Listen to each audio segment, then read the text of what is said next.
Welcome to Haunting Harbor TV, where darkness meets mystery and every shadow holds a story. Join us as we delve into the realms of the unknown, exploring chilling tales of hauntings, paranormal phenomena, and eerie encounters. Brace yourself for a journey into the depths of fear and curiosity as we uncover the secrets of the unseen world. Get ready to be thrilled, intrigued, and spooked on Haunting Harbor TV. Hey everyone, I've got a bone-chilling story to share with you that happened to me not too long ago. It was one of those nights when the rain was pounding against my window and the wind was howling like a banshee. I was home alone, just trying to unwind after a long day, watching random YouTube videos in my dimly lit living room. As the hours ticked by, I started feeling a strange sensation, like someone was watching me. I brushed it off as my imagination running wild due to the storm outside. But then, out of the corner of my eye, I saw it. A shadowy figure lurking near the edge of the room, close to my closet.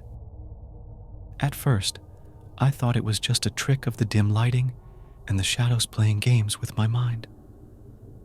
But as I focused more on the figure, I realized it was distinct from the surrounding darkness. It had a humanoid shape, tall and imposing, and it seemed to sway subtly, as if it were alive. My heart raced, and I felt a cold sweat breaking out on my forehead. I couldn't tear my gaze away from it, and a primal fear gripped me, making it hard to breathe. The figure remained motionless for what felt like an eternity, just standing there and emanating an aura of dread. Then, slowly but surely, it started to move, a slight step forward, followed by another. Each movement sent shivers down my spine, and I found myself paralyzed, unable to make a sound or even move an inch. As it drew nearer, I could make out more details, or rather, the lack thereof. Its form was like pure darkness, devoid of any features except for two glowing red orbs where its eyes should be. Those eyes pierced through the darkness, boring into me with an intensity that sent waves of terror coursing through my veins. I wanted to scream, to run, to do anything to break free from this nightmare, but my body refused to cooperate. It was as if I were trapped in a nightmare made real. Just as the figure was within arm's reach, I closed my eyes, unable to face whatever horror awaited me. And then, silence. I opened my eyes cautiously, half expecting to find myself in the clutches of some unspeakable horror. But the figure was gone, vanished into thin air, leaving me in a state of shock and disbelief. I sat there for hours, unable to shake off the feeling of dread that lingered in the air. To this day, I can't explain what I saw that night. Was it a trick of my mind, fueled by the storm and the darkness? Or did I come face to face with something beyond our understanding, lurking in the shadows of my own home? I've always been fascinated by antiques and old family heirlooms, but what happened to me recently made me question the dark secrets that some of these objects might hold. It all started when my grandmother passed away, leaving behind a treasure trove of old belongings. Among them was a doll, a porcelain doll with delicate features and an intricate Victorian-era dress. My grandma always cherished this doll, claiming it was a precious heirloom passed down through generations. At first, I was charmed by its vintagey beauty, and I decided to display it on a shelf in my bedroom. Little did I know that this seemingly innocent doll harbored something sinister within its porcelain facade. One fateful night, I was home alone, lost in a book and enjoying the quiet solitude. That's when I heard it, a soft, almost imperceptible giggle coming from the direction of the doll. I dismissed it as a figment of my imagination at first, attributing it to the creaks and groans of an old house. But the giggling persisted, growing louder and more distinct. It sounded like a child's laughter, playful yet tinged with an eerie undertone. I glanced towards the doll, half expecting it to come to life like something out of a horror movie. To my astonishment, the doll's head turned ever so slightly, its glassy eyes fixing on me with an intensity that sent a chill down my spine. I froze, unable to comprehend what I was witnessing. How could a lifeless doll move on its own? The giggling intensified, filling the room with an otherworldly presence. I mustered the courage to approach the doll, my heart pounding in my chest. As I reached out to touch it, the laughter abruptly stopped, and the doll's head snapped back to its original position as if nothing had happened. I tried to convince myself that it was a mechanical malfunction or a bizarre coincidence, but deep down, I knew there was something malevolent about that doll. Night after night, I would hear whispers and faint giggles emanating from my room, always originating from the direction of the doll.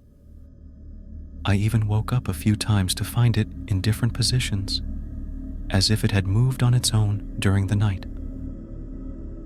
Unable to bear the unsettling presence any longer, I decided to rid myself of the doll.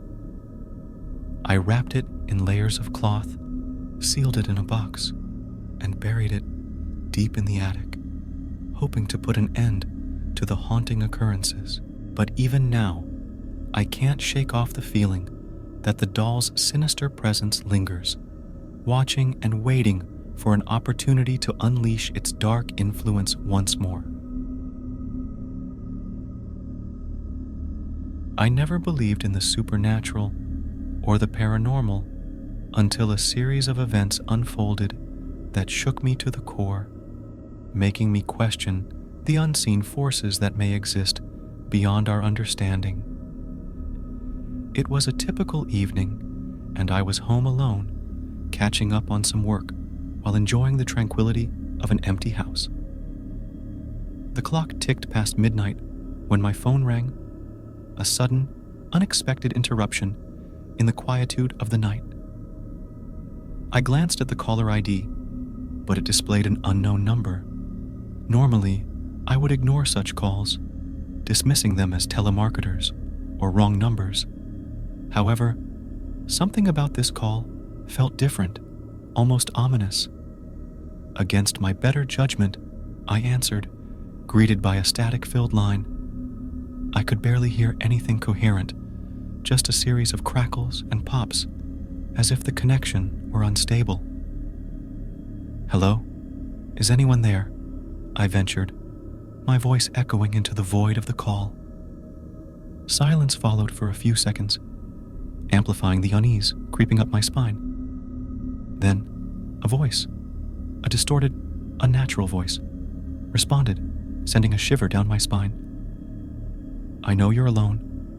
I can see you," the voice whispered, its tone devoid of humanity, as if it belonged to something beyond the realm of the living. My heart raced, and a cold sweat broke out on my forehead. "Who is this? What do you want?" I demanded, my voice trembling with a mixture of fear and defiance. The voice chuckled, a bone-chilling, mocking laughter that echoed through the phone and into the depths of my soul. "I'm coming for you," it hissed before the line abruptly went dead. Panic surged through me as I realized the gravity of those words.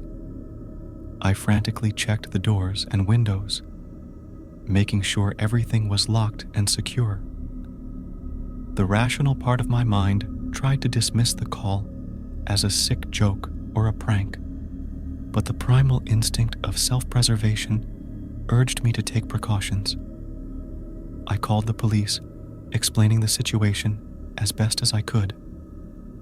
They assured me they would keep an eye out and advised me to stay vigilant.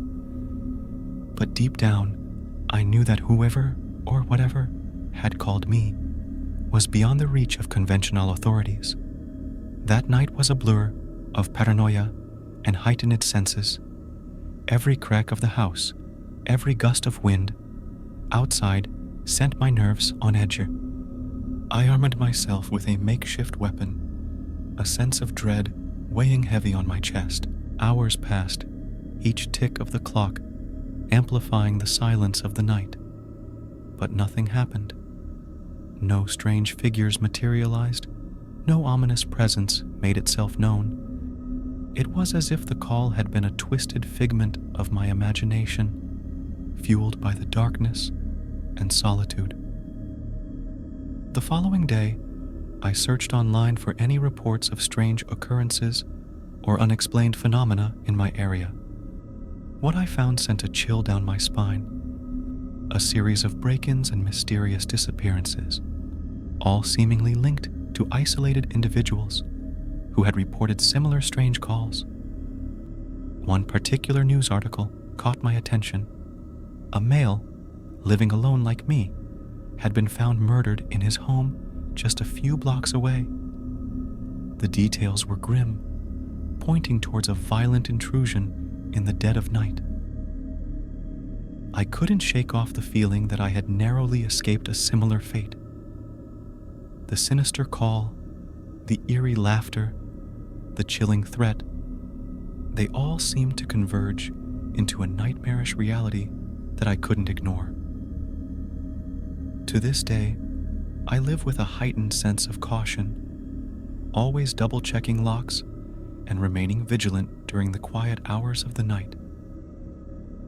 The experience taught me that there are forces beyond our comprehension, lurking in the shadows and preying on the unsuspecting. So, my friends, heed my cautionary tales. Whether it's a shadowy figure, a haunted object, or a mysterious caller, the horrors that await us in the darkness of night are as real as they are terrifying. Stay safe, trust your instincts, and never underestimate the darkness that may lurk just beyond your doorstep. Thank you for joining us on Haunting Harbor TV, where the veil between our world and the supernatural is lifted. We hope you enjoyed our journey into the realms of mystery and fear. Don't forget to subscribe for more spine-tingling content and share your own haunting experiences with us. Until next time, stay curious, stay brave, and never be afraid to explore the unknown. Farewell from Haunting Harbor TV.